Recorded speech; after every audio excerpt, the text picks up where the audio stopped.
All rise. The Honorables, the presiding judge and judges of the Court of Appeals of the State of North Carolina. Oh yes, oh yes, oh yes. The Court of Appeals is now in session. God save the state and this honorable court. Be seated.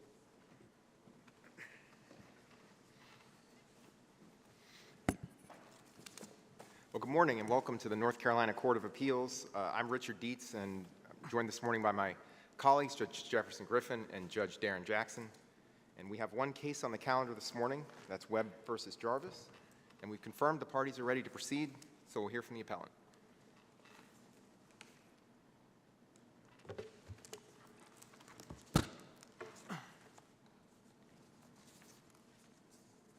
Good morning. May it please the court. At the outset of my argument, I'd like to reserve 5 minutes of my 30 minutes for rebuttal. Thank you. My name is Erin Woodrum. I'm a member of the Forsyth County Bar and the law firm of Morrow, Porter, Vermitsky, and Taylor out of Winston-Salem, North Carolina. I'm pleased and honored to be here this morning representing the defendant appellant in this matter. His name is Jerry Riyad Jarvis, and he's the father of the now 11-year-old Samuel Riyad Webb Jarvis. Mr. Jarvis has appealed the trial court's February 15th, 2021 order denying his motions to dismiss the defendant appellee, she's the maternal aunt, her claims for custody of his minor child. The procedural history in this case is a little bit confusing. The appellee and the appellant are actually cross-claimant defendants against each other for custody of this minor child. So as this court knows, for 25 years this May, these cases have been coming before this court, these third-party custody cases, since the seminal case of Price versus Howard. And over the 25 years, the court has been defining and refining the rights of parents as against third parties who sue for custody of their minor children. This case has sort of an elephant in the room. Mr. Jarvis, my client, the father, as I'm going to refer to him, I'll refer to Mr. Jarvis as father and Ms. Petros as aunt, just for clarity of who we're talking about as we go through it. But Mr. Jarvis is incarcerated, and Mr. Jarvis is incarcerated until November of 2024. Prior to Mr. Jarvis's incarceration, he was a very active parent in his child's life. The mother of the child, Sarah Webb, is deceased. Unfortunately and tragically, in December of 2015, she passed away at a young age after a battle with cervical cancer. Her and Mr. Jarvis were not married, but they shared custody of their child pursuant to a 2012 custody case out of Forsyth County, where they had a parenting agreement/order in place, and Ms. Webb was the primary custodian, with Mr. Jarvis exercising secondary custody of the child. At the end of her life, when she needed in-home care as she was dying, her sister, Ms. Petros, the aunt in this matter, and the maternal grandmother moved in all as one unit to take care of the mother at the end of her life. So that meant the child was residing primarily with the maternal aunt, the maternal grandmother, and his mother until she passed away on December 20th of 2015. Mr. Jarvis was living in the Charlotte area. He was very close with the family, and he was often and frequently with them during her illness, including at the very end of her life. The family together made the determination that it would be best to let Sammy, the child, remain where he was temporarily after the death of his mother because he was grieving. He had just started kindergarten. This is the primary home he had known, and he went through the traumatic event of losing his mother. So, temporarily, Mr. Jarvis agreed to allow the minor child to stay in the maternal family's home. This went on from December of 2015 until October 28th of 2017. On October 28th of 2017 is when Mr. Jarvis became incarcerated.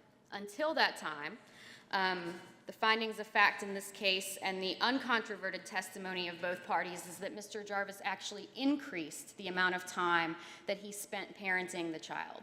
He was exercising what we've referred to as about 25% of the physical custody of the child. He had the child every weekend.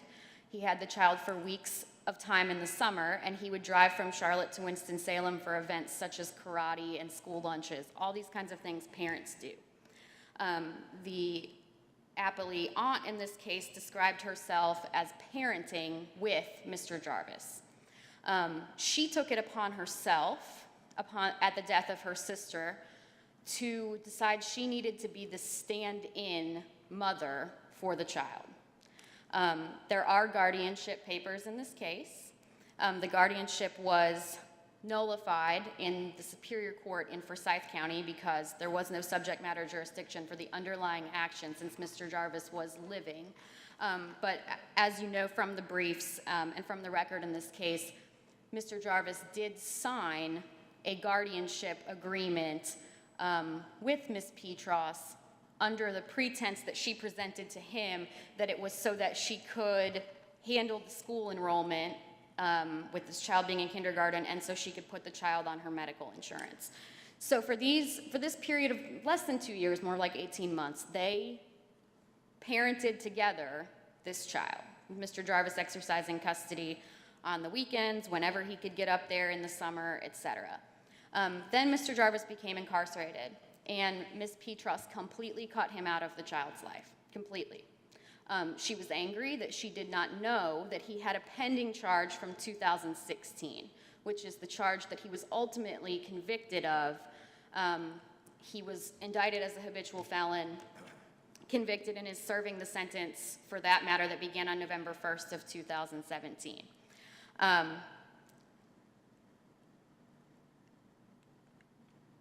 She did not file for custody of this child until after Mr. Jarvis became incarcerated. So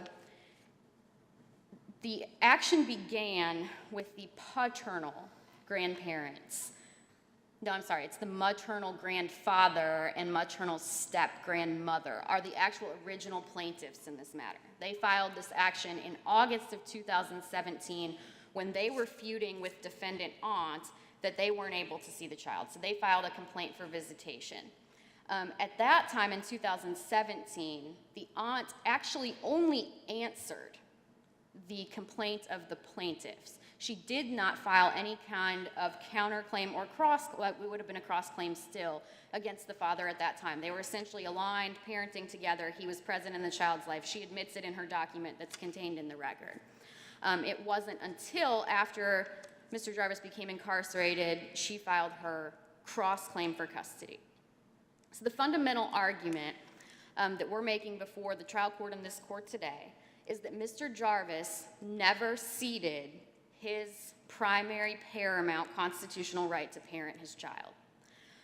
He never stopped acting as a parent to this child. He never ceded his paramount constitutional authority to the aunt. What he did is make a choice, as the trial court found in its finding of fact, that was in the best interest of the child, to leave this child where he was temporarily while he was grieving. Let me ask you a couple questions on that. That is the argument that he has made in his filings, but isn't it in fact true that after the mother's death that Sammy actually had to move houses into his aunt's house? And didn't he in fact have to change schools anyway? Starting after the death, he changed to a different school that January. So really he actually did move.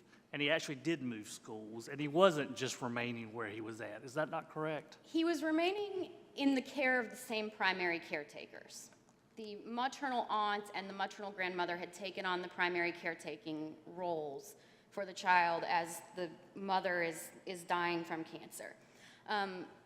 The trial transcript contains the testimony about the change in schools issue. Essentially, yes, he moved to the aunt's house, which he had spent significant time in anyways, moved to the aunt's house, but it was her relationships with the members, the principals and the teachers, and just she took it upon herself to be the one to explain to them what had just happened to this child, what was happening to the family, etc. And this is also coupled with another set of factors that makes this decision one that was in Sammy's best interest, his father's decision. His father was relatively unstable at the time. Okay, so we have findings of fact that he was involved with illegal drugs, that he was a little bit unstable between relationships and homes, and that contributed to his decision that this was not the time for him to uproot this child. It was just not the time. And so we find support in the case law. So I guess what did he do between that time when he made that decision to allow the child to go live with the aunt to now when he wants to assert his constitutional Well, rights? so, Besides go to prison, besides become a habitual felon. right. So the biggest thing was instability of his living situation. He was in a relationship that was coming to an end with the mother of his first child at the time that Sarah Webb passed away. He did end up leaving that relationship, and he's now married to a woman that he knew before he was incarcerated. They married while he was incarcerated. And his desire stated throughout this is to be able to say that his wife provides the physical care for the child while he's incarcerated. And our argument is that he has a paramount constitutional right to direct that plan of care for his child. So he consented temporarily to the aunt being the care provider, and now his position is, I want my wife to be the physical care provider for this child. And constitutionally, our argument is that he has the right to direct that plan of care. And that other areas of the law, particularly, I've referenced 7B. Certainly understand this is not a 7B case. But we do have a dependency statute in North Carolina. We have a safe gap measure for this. A parent has a right if they are physically unable to care for their child. And it could be for all kinds of reasons. It could be for the reason of military service. It could be because of a medical condition. There's all kinds of reasons a parent could be physically unable. So are you trying to say that military service is the same as your client choosing to commit criminal acts, attaining habitual felon status, and going to prison? No, but I don't think that constitutionally, it's certainly not the same thing. It's certainly not the noble pursuit that serving in the military is. It's certainly probably the diametric opposite of military service, but it is still a reason that a parent is unable to exercise the physical care of their child. But wouldn't you say if I volunteered to deploy to Syria, isn't that the same as I voluntarily chose to commit criminal acts? I mean, would that be any different? I don't think in how the law would apply to the situation, it's any different. I mean, certainly we might look at the person who chooses to deploy to Syria with a lot more sympathy than we look at the person who attains the habitual felon status and becomes incarcerated. Right, but are those not both, if I wasn't mobilized, if I had a choice and said, okay, I want to go fight, or I want to go commit a crime. I mean, what's the difference there? I mean, it's still the same. You're still choosing to do those things. Correct, and I think that the parent still has the option, Your Honor, to direct the plan of care for their child. Right, and I'm not saying that would be the only thing, but isn't that the totality of the circumstances? Don't you have to weigh that with the other factors involved? That voluntary choice? Yes, I think it is a factor the court can weigh in this circumstance, but I think the factors that outweigh that are that unlike the parents in a lot of these cases, there's a pretty large wealth of cases now that the court has considered over the last 25 years regarding waiving acts inconsistent, essentially, waiving your constitutional right to parent by acts inconsistent versus unfitness, neglect, or abuse. And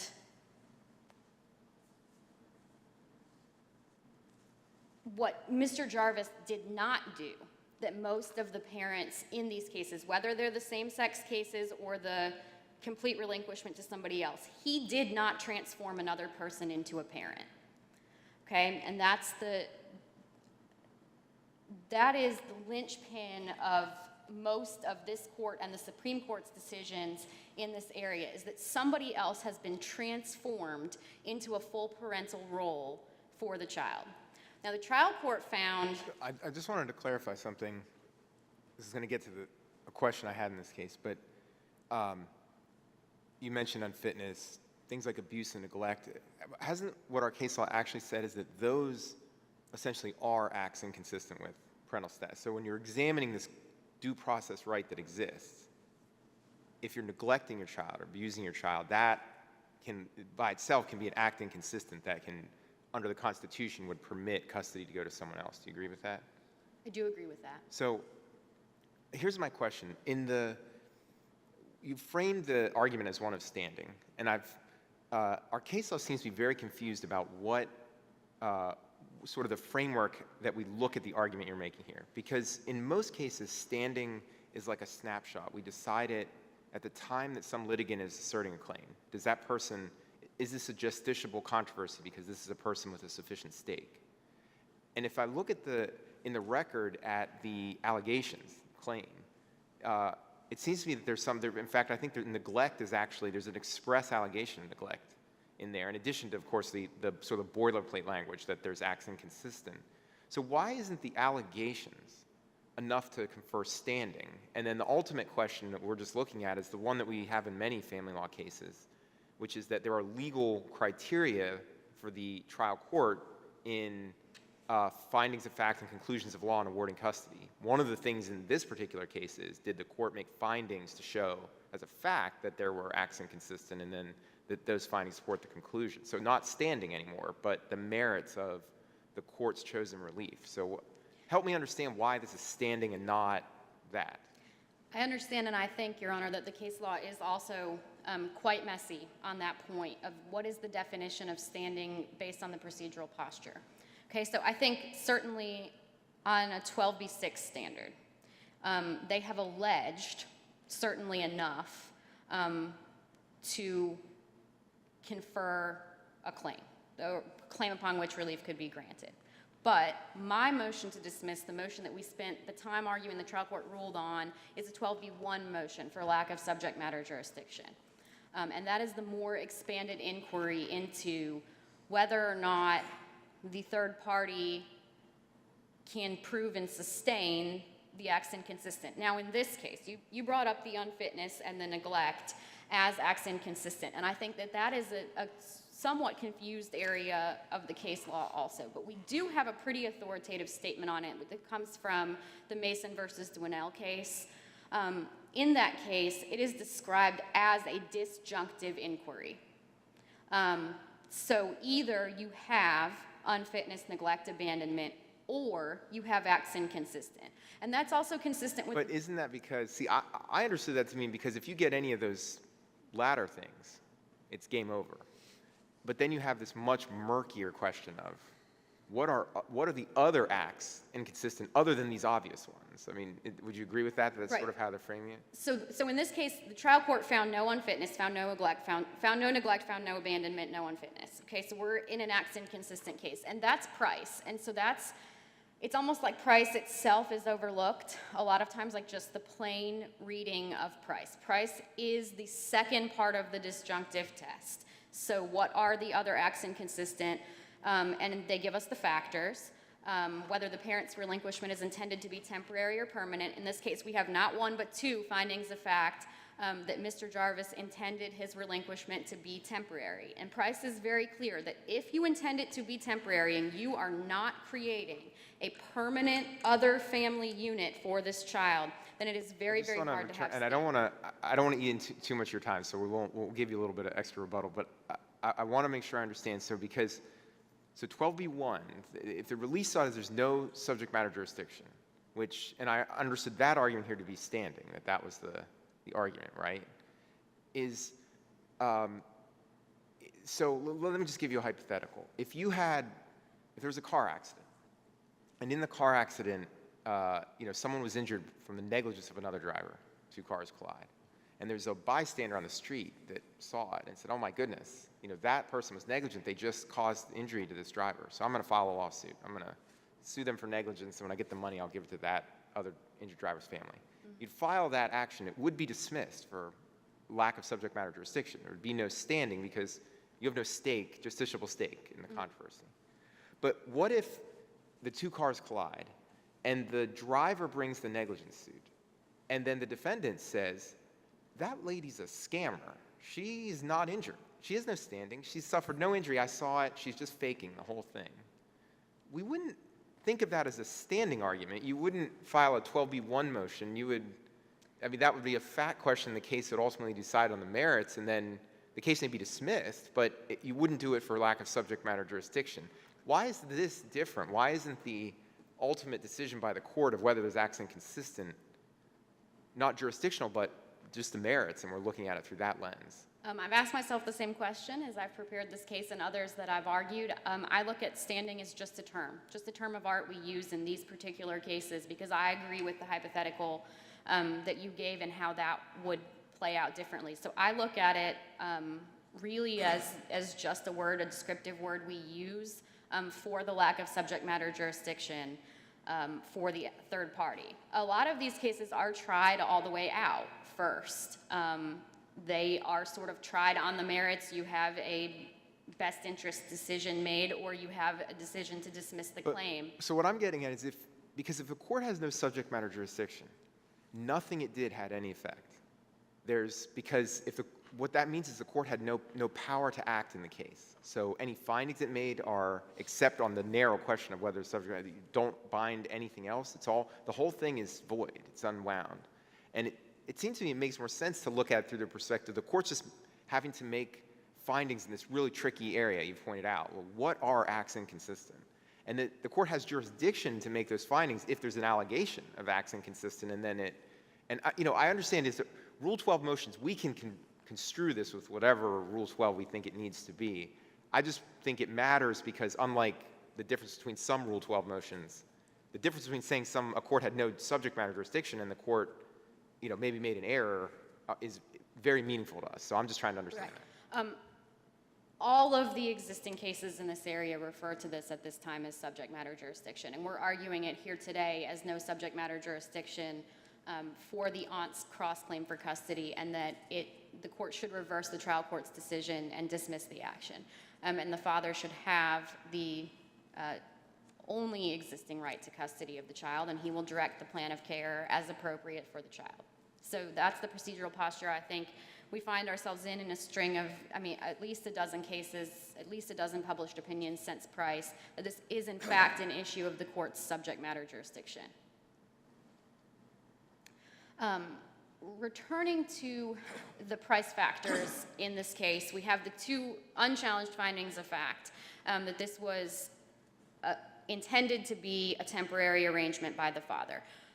The challenged finding of fact 27 in this case, was the trial court's finding that somehow upon the incarceration of the father, that the intent for it to be temporary converted to permanent. And that is the finding of fact that on behalf of Mr. Jarvis we take the greatest issue with. This idea that because you're incarcerated, it's an automatic conversion of the most important Price factor, I would argue. Price spends the most time talking about whether a parent intended their voluntary relinquishment to be temporary or permanent. It is a slippery slope to say that upon incarceration, whatever your actual intent was, it converts to permanent just because you're incarcerated. The trial court, the appellees... you say because you're incarcerated, but you just don't go to jail. You commit acts that get you to jail, correct? Correct. So as part of the appellee's argument in this case, a lot of their argument hinges on he made volitional choices to commit acts that could have separated him from his child. In the context of incarceration, I understand that argument. We have to think a little bit more broadly about how detrimental that kind of finding could be. People go skydiving. You jump out of a plane, there's at least even when you drive your car, there's an increased risk of death. There's plenty of things we do that could accidentally separate us from our child. So arguing that because he took volitional actions that could theoretically have separated him from his child, that somehow negates his paramount sacred constitutional right as a parent, I don't think that we want to go. It's not exclusive, but when you choose to flee to elude arrest with aggravating factors, which is a felony, when you've been through the criminal justice system and you have attained habitual felon status and you know what that means, I presume, most of the folks I've encountered do, yeah, and you choose to traffic drugs. I mean, that's a whole, I mean, I'm not saying that's exclusive, but isn't that a way to, Correct. don't you have to weigh those actions and what they actually are? You may. I'll note for the court that Mr. Jarvis, as we find in Documentary Exhibit 5, pled not guilty to the charge for which he's serving the sentence, the 2016 incident. He pled not guilty. He asserted his constitutional right. He was convicted by a jury. And then the subsequent 2017 case, his sentence is running concurrent, as we find in the record, so he did plead guilty to that offense. And we know that there are reasons people might do that, such as a concurrent sentence. But ultimately, he pled not guilty. Nobody chooses to go live in a prison necessarily. You choose the conduct, but it's not a volitional act to stay separated from his child. So, Your Honor, if there are no further questions, I know you said you would add. You can wrap up, and we'll provide you Okay. with your 5 minutes. In wrapping up, I wanted to highlight for the court the Weideman case. I think that this case is most similar to the Weideman versus Shelton case. In that case, the mother signed some form of custodial rights, not once but twice, to third parties. And at the end of the case, she actually signed a permanent custody order over to her mother. And even though there was no wording or temporary language in that case, the court still found that because she did it in order to have more access to her child, that she had not abdicated her paramount constitutional rights, the care, custody, and control of her child. In this case, Mr. Jarvis is trying to make a decision that's going to give him more access to his child. He wants to be able to talk to his child, to see his child. We've alleged and laid out throughout the trial in this matter the nature of his incarceration in a minimum security facility, that he is allowed to have contact visits, he's not handcuffed, he's allowed to have phone calls except between like midnight and 6 a.m. He calls his wife 10 times a day. He has the ability to have access to his child and to make parenting decisions, and he is trying to assert more access to his child by directing a different plan of care for the child. I have most of the brief on the behalf of the appellant discusses the Estroff case, Estroff versus Chatterjee. Very interesting decision from this court in 2008 regarding how the third party obtains their duties and the status they believe they have, and whether or not that was ever the intent of the parent of the child. And it's not about what the third party confers upon themselves or wanted or took on upon themselves. It's about the intent of the parent of the child. In this case, we have the two unchallenged findings of fact in this case, that it was intended to be temporary on behalf of the father, and that the guardianship documents signed by the parties had a limited purpose, and that limited purpose was health insurance and school enrollment. And when asked directly, as stated in my reply brief, by her counsel whether she believed she was conferred custodial rights by the guardianship document, she didn't say yes.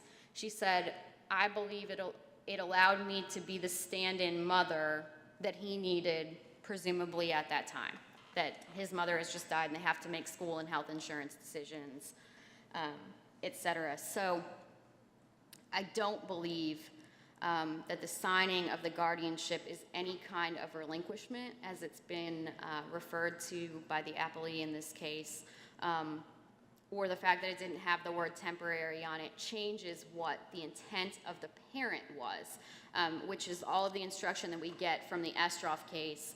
Is it's not about what the third party thought, and it's not about whether or not defendant father ever said to the aunt, this is temporary. That argument, or that issue was argued pretty extensively at trial in this matter, but Estroff instructs us that it's not relevant, it's not controlling whether or not he told her. What's controlling is what his intention was, because the parent has to waive the constitutional right. The third party doesn't get to waive it for the parent by whatever their intention is. The parent waives the constitutional right if there's a waiver.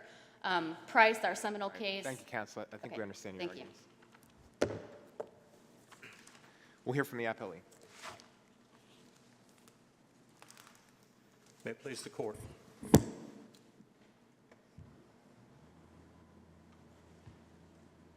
My name is David Niblock. I'm a member of the Forsyth County Bar. I'm here along with Edgar Santiago, also a member of the Forsyth County Bar from the law firm of Craig, Jenkins, Litford, and Walker in Winston-Salem.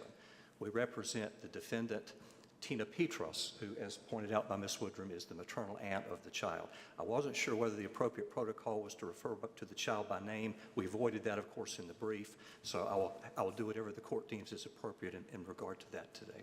But I'll refer to our client, if it's okay, as Petros or the defendant Petros. Members of the court, we request the court today to affirm the order of the Honorable Lawrence J. Fine in Forsyth County that on the 5th of February found that Tina Petros had standing due to the fact that defendant Jarvis had forfeited and waived his constitutional right as the parent of this child because of acts he'd taken inconsistent with that right. I acknowledge, and I've explained to my clients throughout the entire years of my practice, that the most inviolate relationship this court and our law honors is that of parent and child, which I fully agree with and affirm. However, our legislature and courts have determined, in accordance with the United States Constitution and the North Carolina Constitution, that there are, in fact, certain limitations and exceptions to that right. And I think that is what we have before the court today.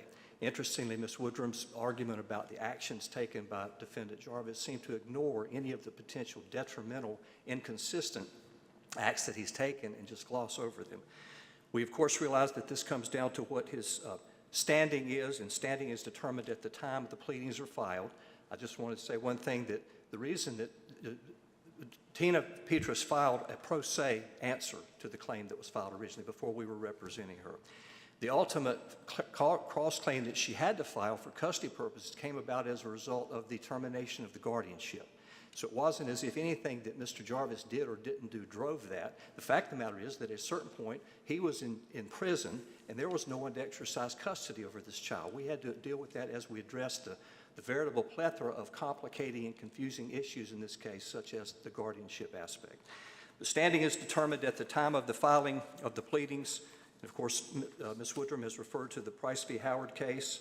And I acknowledge and understand that this important constitutionally protected right as a parent is conditioned upon and attendant with a responsibility that comes with it.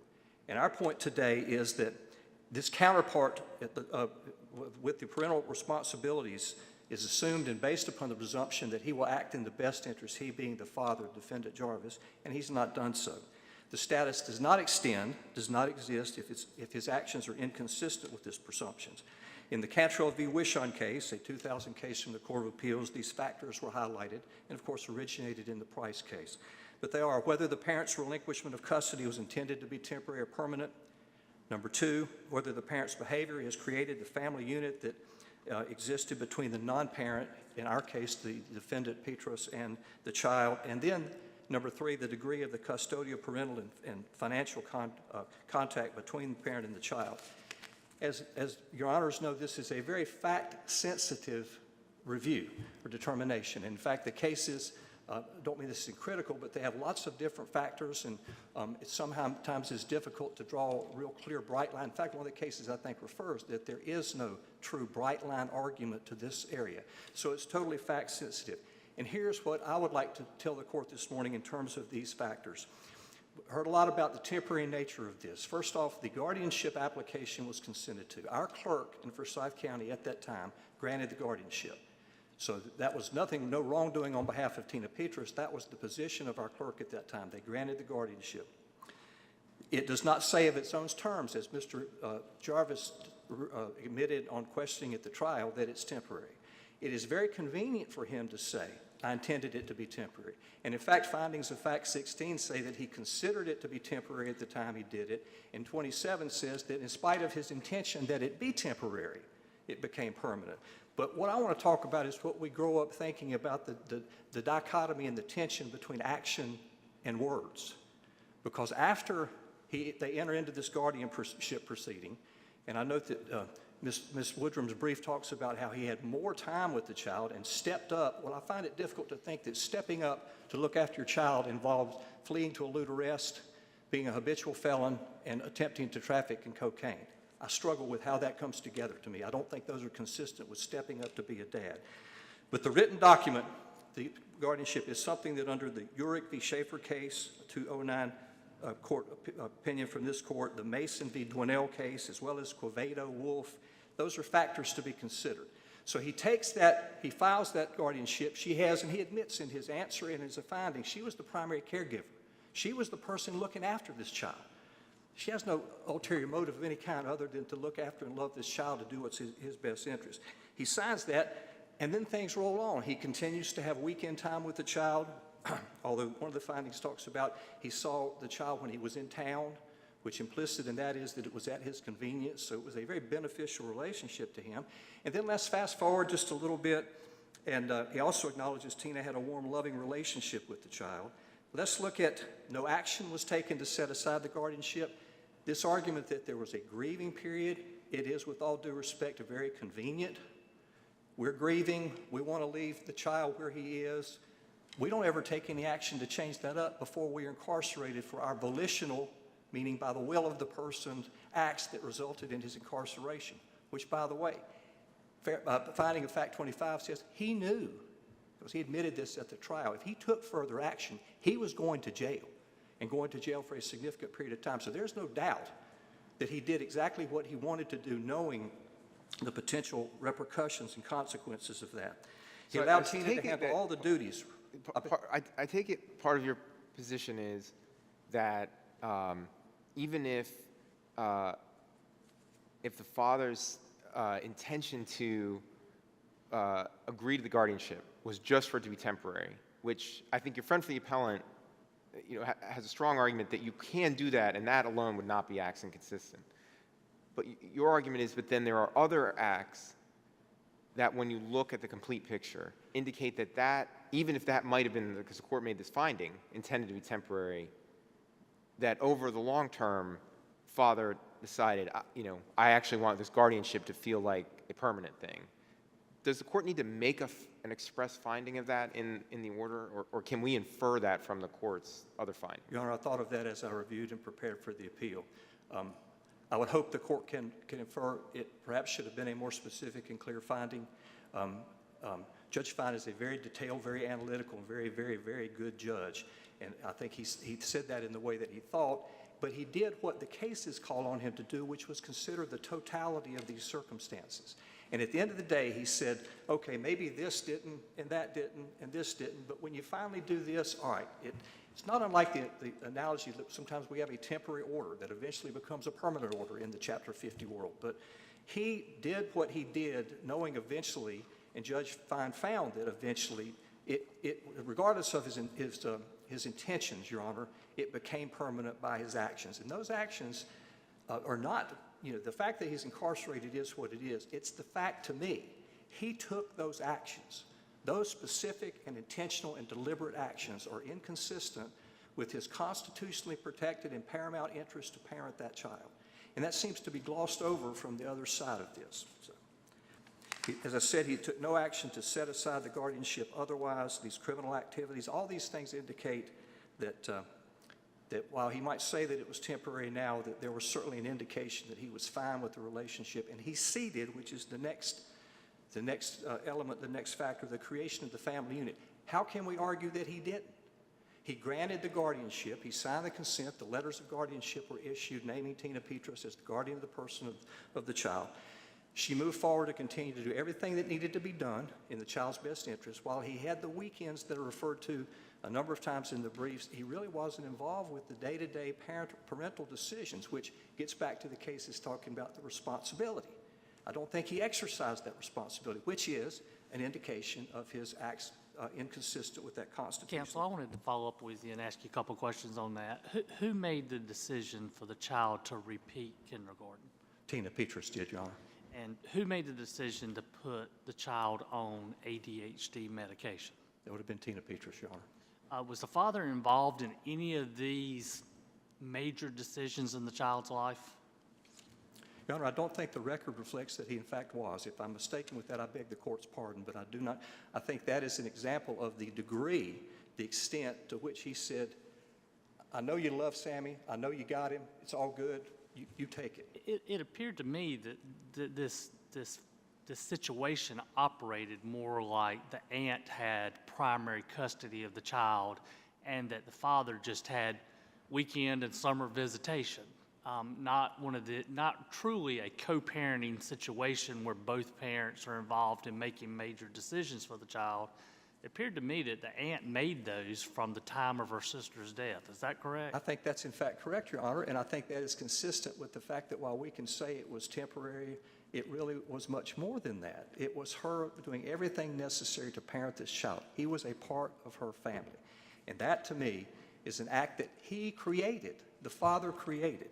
Factor number two, he is responsible for creating the family unit. Not only did he create it, and I want to point out one of the findings, that an incident took place at the party's home, at Tina Petrus' family home in Kernersville in July of 2016, at which time an issue was taken by, I think the record would reflect, not necessarily just Mr. Jarvis, but some of his family about the relationship. And as a result of that meeting, what happened?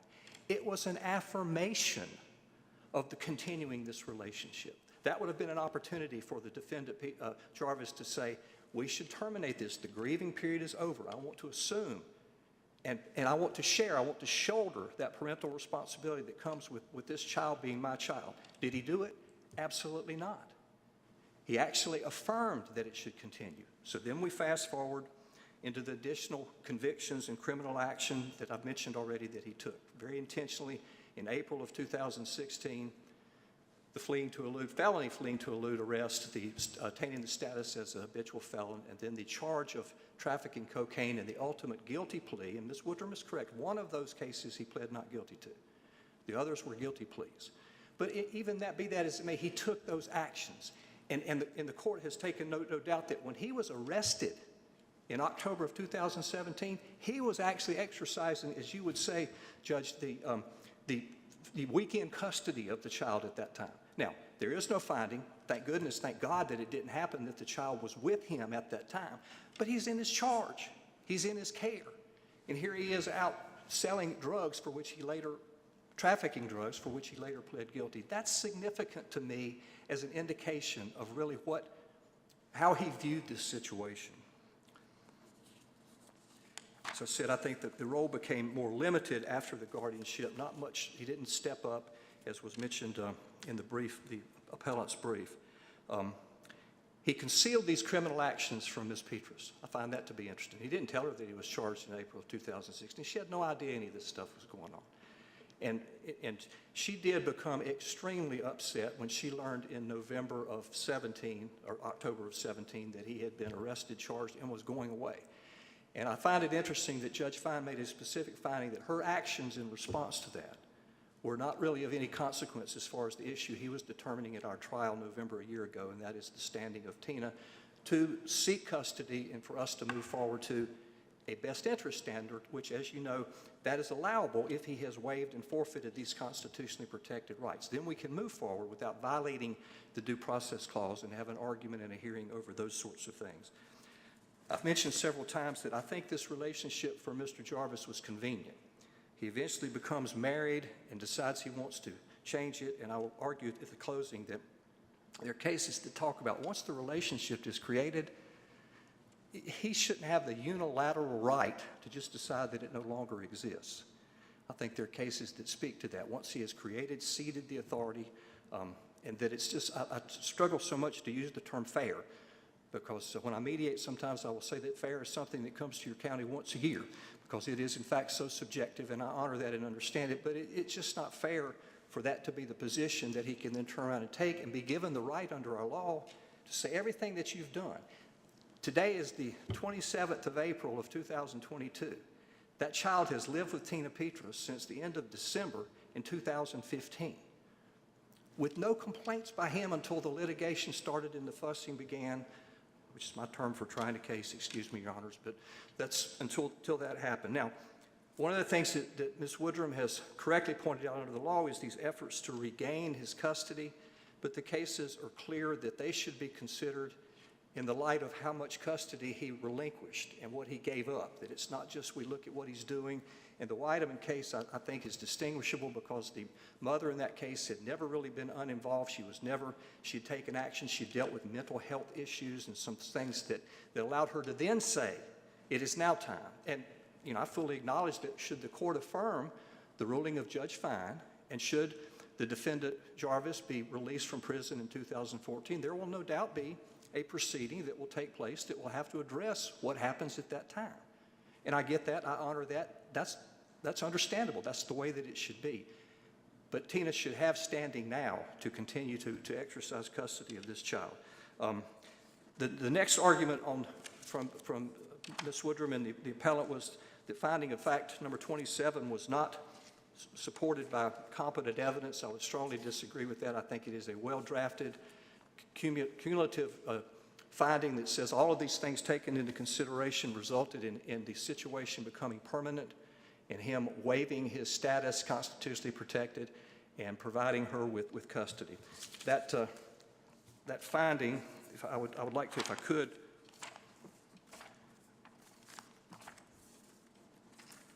point it out to the court.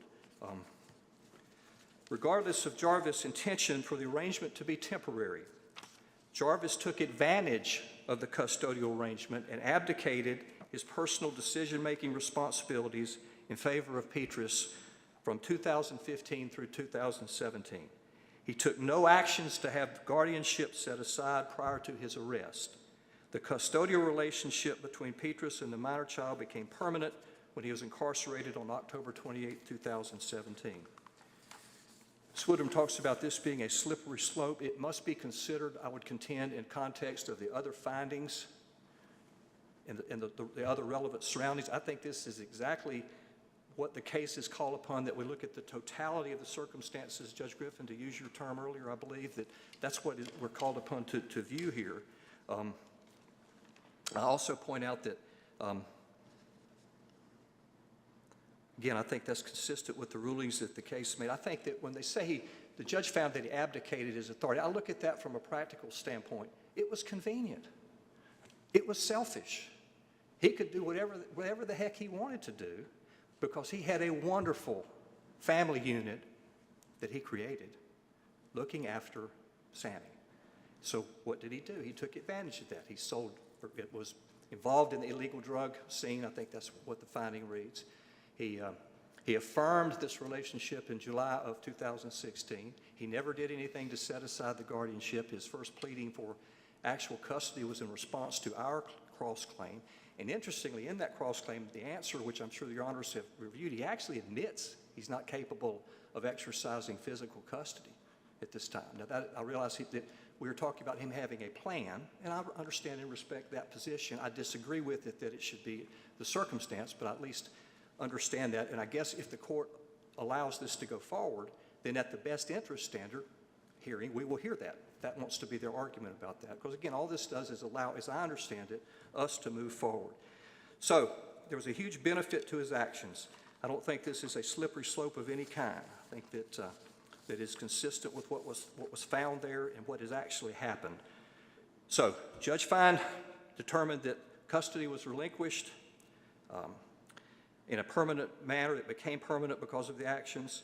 The decision-making was left up to Petras, and who exercised physical custody. I would say that not only did he create that, but he fostered it, he nurtured it, and he helped develop it by allowing it to continue on for a long period of time without questioning it at any kind. All of that, to me, says that as far as those factors, they are met in this matter, and that Tina Petras does, in fact, have standing. Now, we've talked about him stepping up his game and the father that he is. I would like to just focus on a couple of things and looking at it from this standpoint. He didn't care enough about his child to assume custody after the alleged grieving period was over, whenever that is. There's never any evidence as to how long the grieving period was going to last. He's the child's father. That's important. He didn't care enough about the child to stop taking actions that constituted crimes, even when he knew that the conviction for such crimes would result in incarceration, a complete separation or estrangement from the child. I mean, he was done when that happened. It's now November of 2024, as accurately represented by Ms. Woodrum.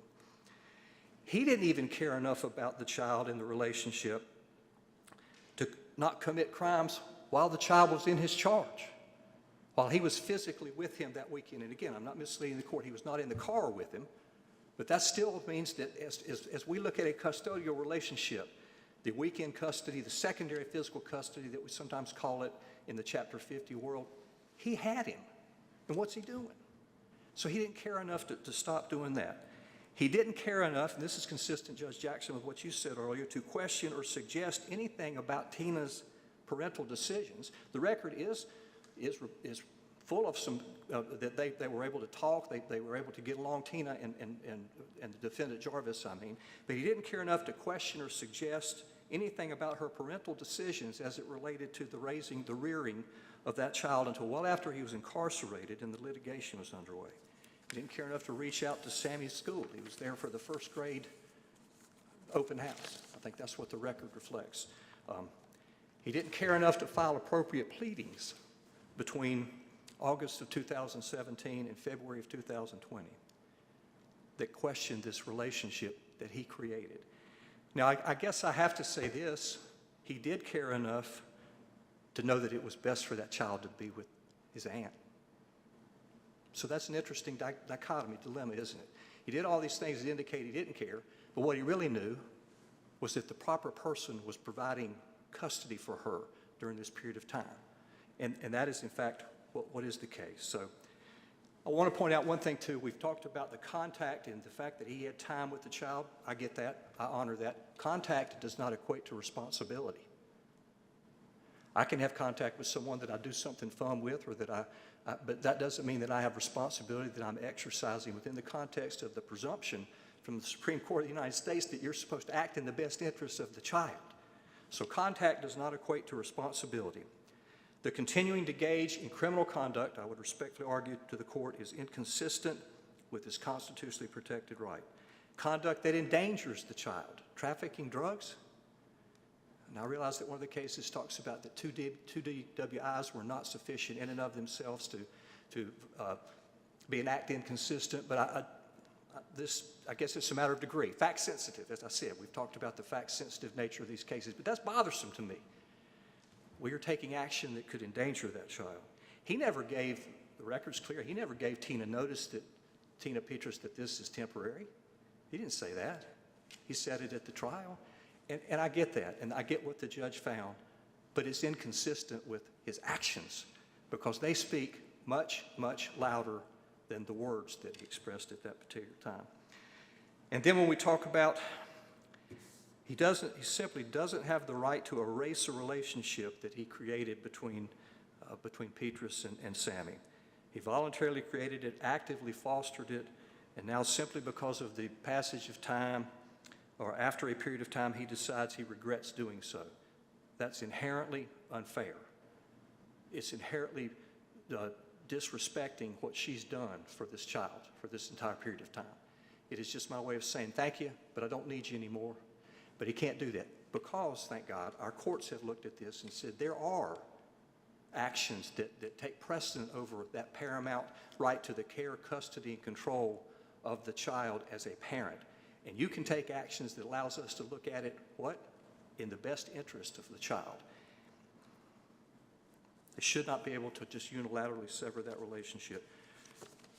Your Honor, I've not taken the full amount of time, but I want to just ask the court respectfully to please affirm the ruling of Judge Fine. Let this case go back to Forsyth County for a hearing where we can actually determine the specifics of the custodial relationship. Of course, we'll answer any questions that you have for me, and I guess I feel remiss for not taking more time, but I've said what I feel like I need to say. And it's an honor. Those counsel do not have the discretion you do to understand when you've made your argument, so thank you, counsel. It's an honor to appear before the court this morning. Thank you. Thank you very much. Any rebuttal? Yes, Your Honor.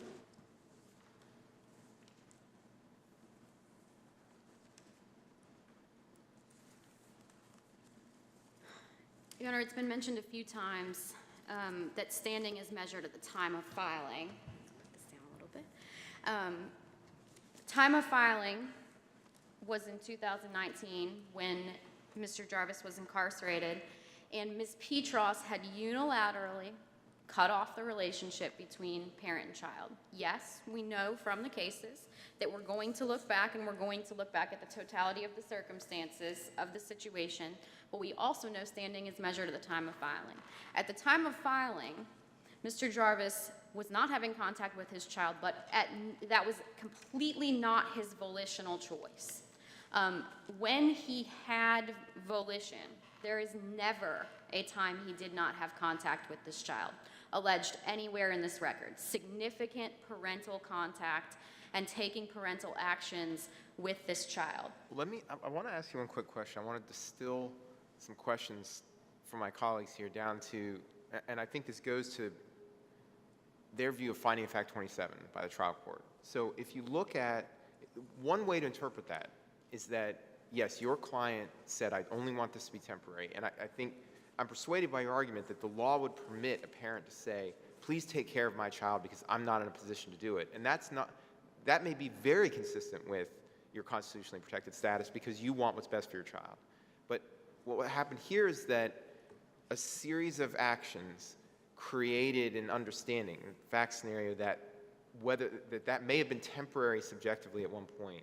It changed to be, this is actually what's best for my child, that someone else parent my child, and that is inconsistent with, this change in mentality of it's not temporary, I just am giving. And so my question to you is, does the court need to make an express finding of that, or can we look at the circumstances in the court's other findings and infer that's what the trial court was thinking, and that finding supports the conclusion of law here on standing? What's your view of that?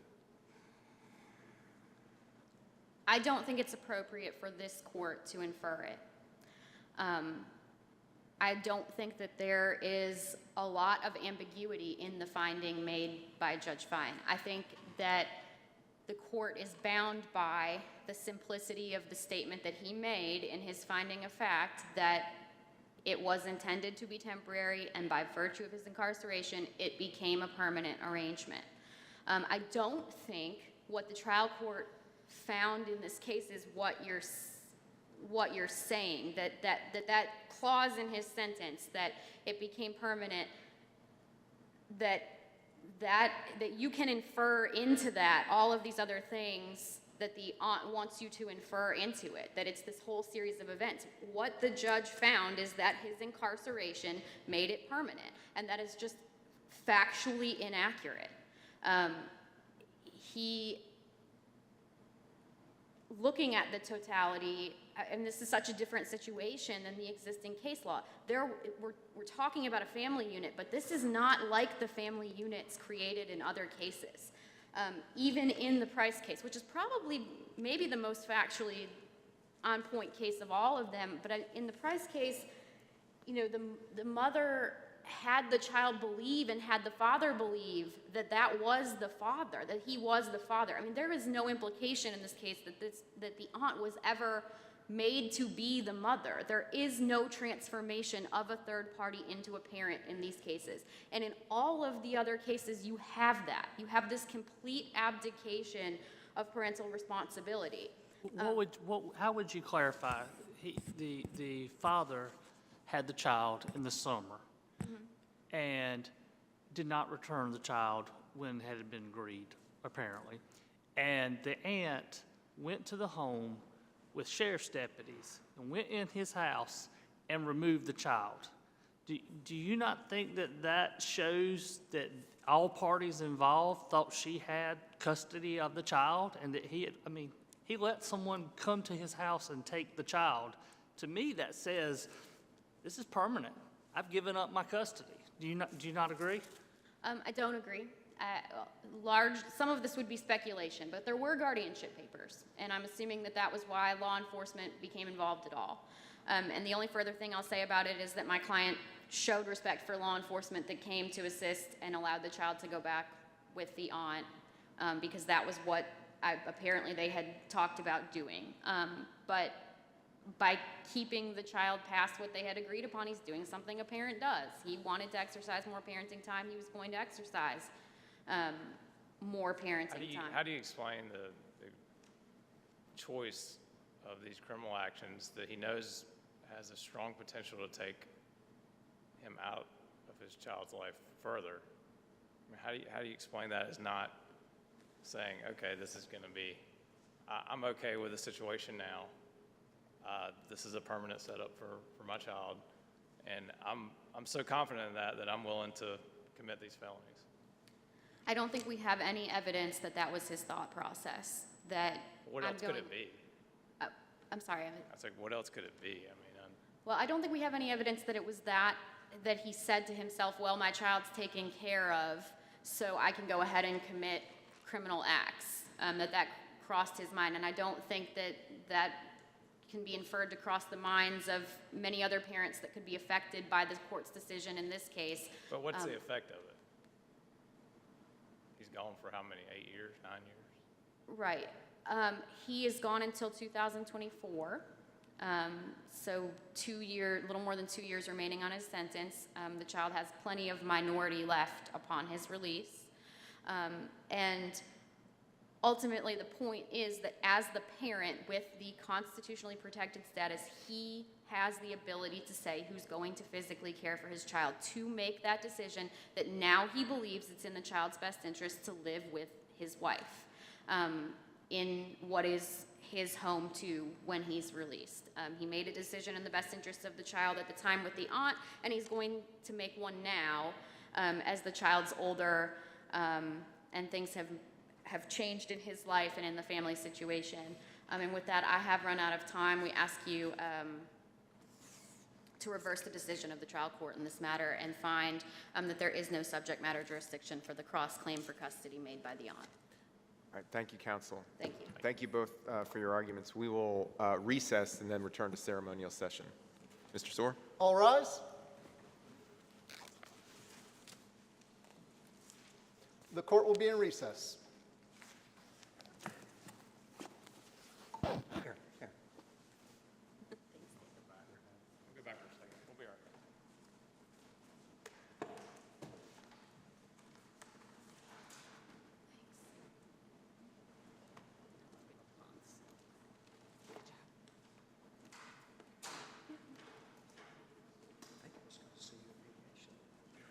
Listen, it's John, and if we ever, it's not your fault, it's my client's fault, and then it's his client's fault. Can I show you something